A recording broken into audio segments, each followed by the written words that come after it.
Halo teman-teman semuanya, selamat datang kembali di channel ini. Jumpa lagi dengan saya Vicky Himpong. Apa kabar kalian semuanya? Aku berharap dan terus mendoakan semoga teman-teman semua di rumah bersama keluarga tercinta selalu dalam keadaan yang sehat. Amin. Video kali ini kita akan membahas sebuah fitnahan baru teman-teman ya. Ini beredar hampir di semua platform di media sosial. Baik itu di YouTube, TikTok, Instagram, Facebook. Kalau kalian cari di pencarian, itu pasti akan ditunjukkan di Google itu semua platform itu di-up, teman-teman. Ini hoax tentang bagaimana mereka membangun sebuah penggiringan opini. Mereka mau menyesatkan pikiran masyarakat. Mereka mengatakan bahwa Prof. Naim tak terima tanda tangannya itu dipalsukan, dilegalisir ijazah Pak Jokowi. Kemudian dalam pembahasan itu seperti orang yang membahas tentang teori konspirasi bumi datar, teman-teman. Kemudian ada video Prof. Muhammad Naim ini sedang menyampaikan sesuatu, akan tetapi dibangun narasi di atasnya. Sama seperti hoax terhadap Rismon Sianipar kemarin, di mana mereka membangun sebuah penggiringan opini di mana kedutaan besar Dubes dari Jepang itu mau melaporkan Rismon karena terkait dengan ijazah Yamaguchi, padahal itu hanya hoax doang teman-teman. Dan kita cerdaskan penonton dengan hal-hal seperti ini. Kita lawan semua berita hoax, penggiringan opini yang menyesatkan masyarakat. Kita sama-sama saksikan videonya. Jadi teman-teman ya, ini beredar. Dia membangun sebuah statement caption dalam video ini mengatakan Prof. Naim tak terima tanda tangannya dipalsukan, dilegalisir ijazah Jokowi.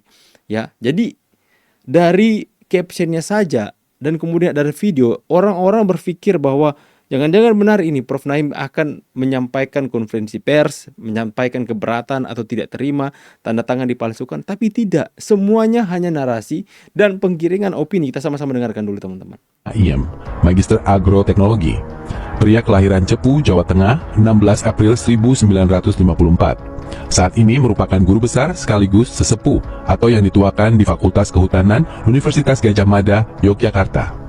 Selain sebagai seorang guru besar dan sesepuh, Profesor Naim juga merupakan mantan dekan di Fakultas Kehutanan periode 2008 sampai dengan 2012. Jadi sudah sepantasnya Profesor Naim mendapatkan penghormatan atas senioritas dirinya di antara para akademisi, baik dari jajaran staf pengajar maupun pihak dekanat Fakultas Kehutanan UGM tersebut.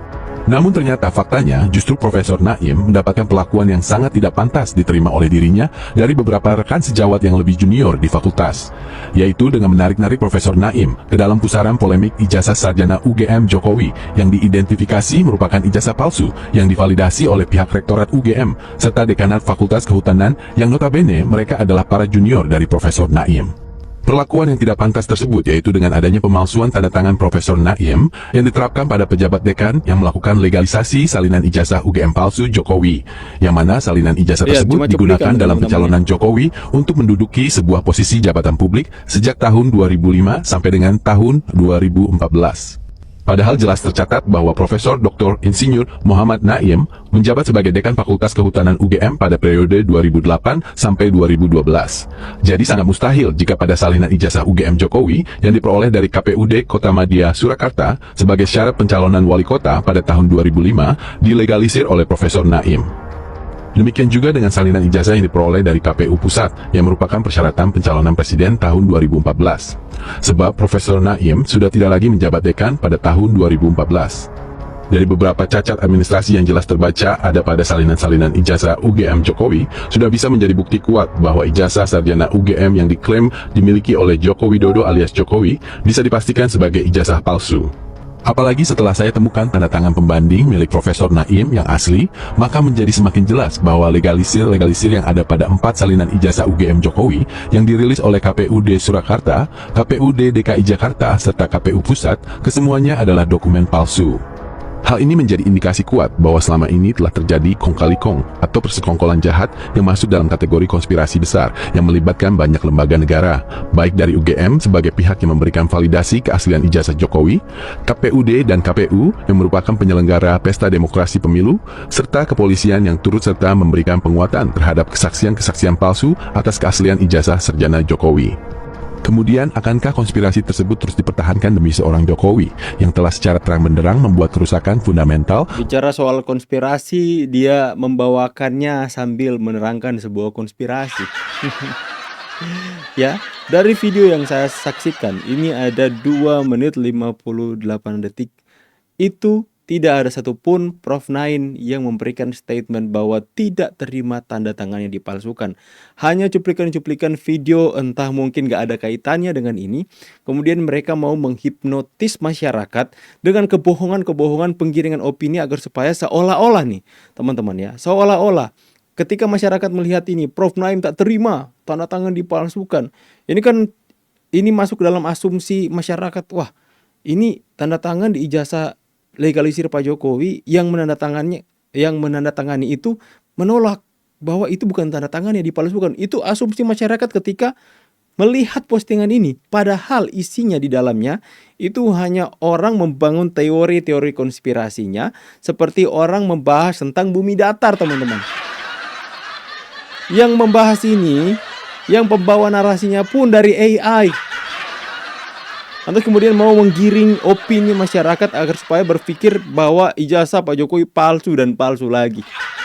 Padahal saya percaya segala sesuatu sudah dilakukan oleh penyidik untuk mencari bukti saksi, sehingga penyidik sudah menetapkan orang-orang yang selama ini menuduh ijazah Pak Jokowi palsu sebagai tersangka. Akan tetapi mereka terus membangun kebohongan-kebohongan di tengah-tengah masyarakat. Dengan tujuan apa? Dengan tujuan agar supaya masyarakat berpikir bahwa yang terjadi kepada RRT adalah kriminalisasi. YouTuber Nusantara komitmen untuk melawan hoax. Jadi apa yang kalau kalian lihat seperti ini jelas-jelas penggiringan opini yang dimana akan menggiring opini atau menyesatkan pemikiran masyarakat untuk mereka tarik lagi, kembali lagi berpikir bahwa ijazah Pak Jokowi palsu, teman-teman. Ya, mereka berusaha untuk membangun teori-teori ini dan kemudian banyak konten kreator pembenci Pak Jokowi membahas ini, teman-teman. Mengatakan termul nggak bisa jawab dan sebagainya. Padahal yang mereka bangun hanyalah teori-teori yang menyesatkan. Itu menurut keyakinan saya, teman-teman ya.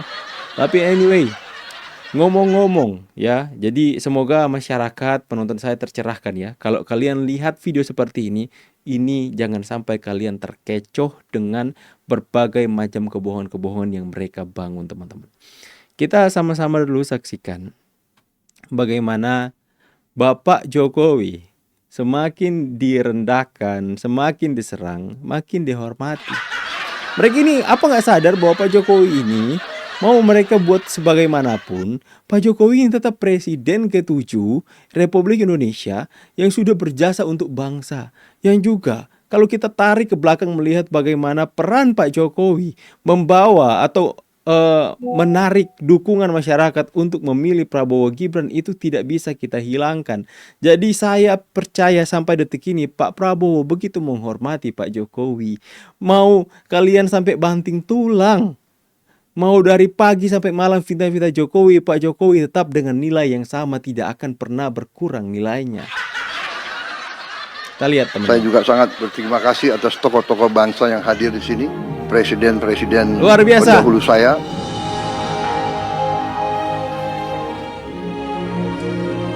Jadi mantan presiden, wakil presiden diundang, teman-teman. Tapi nggak tahu Ibu Megawati dikabarkan tidak datang.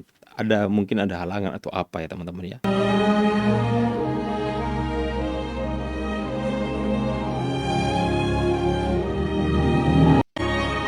Keren. Kemudian teman-teman ya, saya akan menginformasikan di berita selanjutnya bagaimana ketika kita bersosial media, kita harus dengan bijak menggunakan sosial media. Diserba informasi ini, apalagi undang-undang sekarang itu ketat tentang bagaimana kita mencemarkan nama baik, itu bisa ditindak pidana, teman-teman. Makanya apalagi terhadap petinggi negara.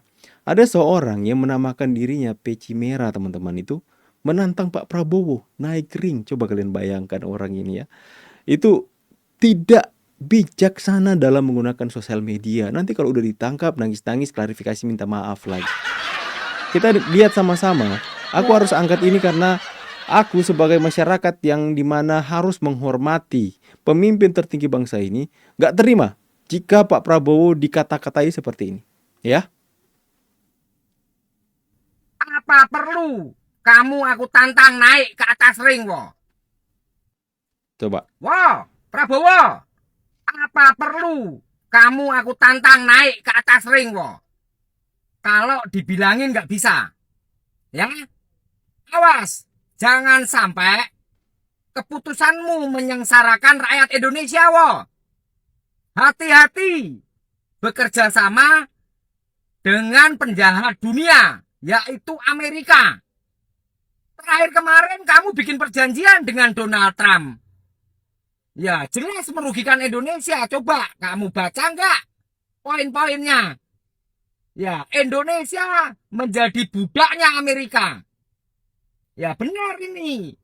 Kalau kamu menyengsarakan rakyat Indonesia, kita selesaikan di atas ring, wo. Aku TKO sekalian kamu. Ya, tanggung jawab, wo, sebagai presiden. Ki, udah tua, Ki. Udah tua, panggil-panggil orang naik ring. Mau TKO Presiden Republik Indonesia. Bijaklah dalam bersosial media. Ki, Anda udah tua, istighfar bulan puasa. Ya, jangan jerumuskan rakyat. Ya, jangan macam Jokowi, menimbulkan utang sampai anak cucu. Oh, Ya. pembenci Pak Jokowi Gimana, toh. penonton? Apa-apa?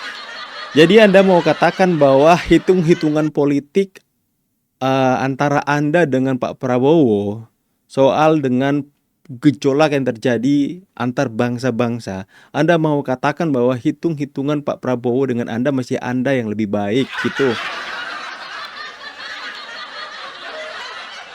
Untuk melihat situasi yang terjadi tentang bagaimana geopolitik perang dunia ketiga di depan mata, dan kemudian langkah Pak Prabowo itu menjalin hubungan yang baik dengan Amerika, apa Anda pikir itu hitung-hitungan yang salah? Ki, coba pintarlah dalam bersosial media. Ngapain cari musuh, mending kita cari teman. Ya? Jadi Anda pikir bahwa Pak Prabowo perang aja sama Amerika gitu.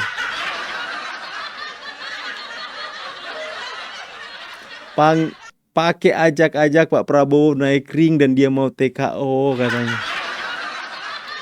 Ki, kenapa ya di bulan puasa ini itu setan-setan banyak gentayangan.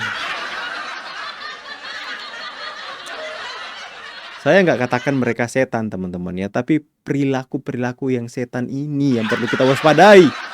Kenapa teman-teman? Karena setan itu tahu banyak umat yang lagi berpuasa, mau mendekatkan diri ke Tuhan, mau melakukan hal-hal yang baik, melakukan hal-hal yang positif atas dimanapun mereka ada, dalam lingkungan, dalam keluarga. Makanya iblis gak senang. Makanya iblis di bulan puasa, setan-setan ini kerjanya ekstra untuk menggoda, menjatuhkan. Kemarin kita lihat ya, ada seorang mahasiswa yang mengintimidasi petugas polisi yang melakukan ibadah. Dikata-katai, diteriaki. Ada mahasiswa wanita yang coret-coret jilbab ibu polwan. Coba kalian bayangkan. Ini iblis, ini bekerja ekstra untuk memakai umat-umat manusia untuk mengintimidasi orang yang lagi beribadah. Ini lagi mau ajak Pak Prabowo naik ring.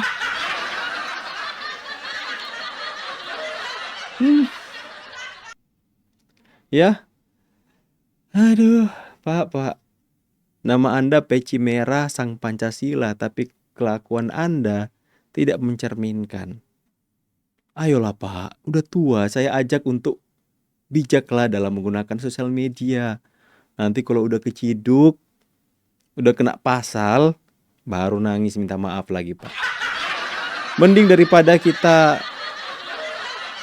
sebelum menerima akibat dari bagaimana kita tidak menggunakan sosial media dengan baik, berbenahlah. Saya juga mengajak teman-teman semua untuk berbenah.